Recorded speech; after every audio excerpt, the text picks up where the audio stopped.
The sky's the limit when you're in the bounce business, and that's what Sky Zone trampoline parks are all about.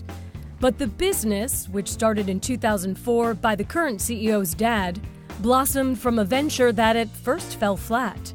So originally, Sky Zone actually started out as a team sport that was going to be played on a all-walled trampoline playing court. And it was going to be this game that was played on trampolines, and people could jump through rings and throw balls, and it was a crazy, wild game that never really took off.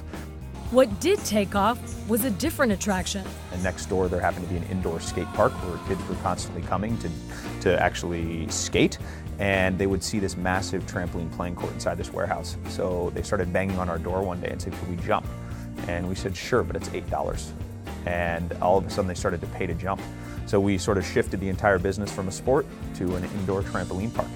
And that shift has paid off, as the new business model has grown from one park to more than 100 worldwide. But those early days weren't easy.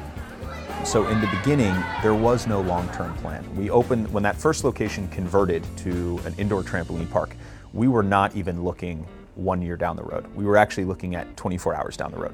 You're just trying to figure out, how are we going to pay the bills tomorrow?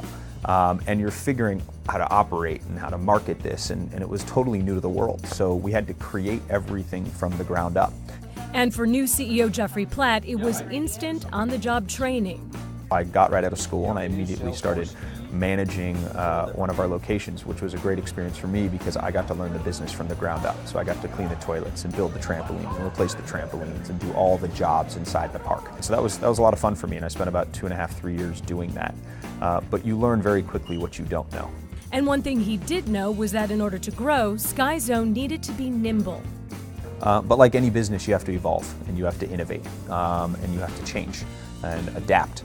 And so we started to add new things to the business. So dodgeball, for example, became a very popular game at Sky Zone. And it was actually because of the movie Dodgeball. Some kids came into our park one day and they brought a ball with them and they started throwing at each other. And we said, "You guys can't do that, you're gonna hurt yourselves." And they said, "But we want to play dodgeball." And we said, "Well, let's organize it." So we started organizing dodgeball. That's one of the most popular activities inside our park today. We knew there was huge fitness benefits, so we started offering our version of a fitness class, which we call Skyrobics. A mom came one day and said, "I want to have my kid's birthday party here." And we said, "Oh, we do those." And then we kind of looked around and said, "We need to buy some picnic tables." So we bought picnic tables and we were in the birthday party business all of a sudden. And for Sky Zone, business is booming. They now sell and assist in the management of their franchises, which cost from $850,000 to $2.5 million each to purchase. And as for the future, they're hoping to open 40 to 60 parks a year. But no matter how much they grow, at the core, the brand is simple. We use 3 words to sort of describe the brand. One of them is awesome, the other one is healthy, and the other one is fun. So we use these 3 words, awesome, healthy, fun, and that's the experience that we want people to have inside our parks. And from the sound of things, they have that covered. Holly Furfer, CNN. 2, 3.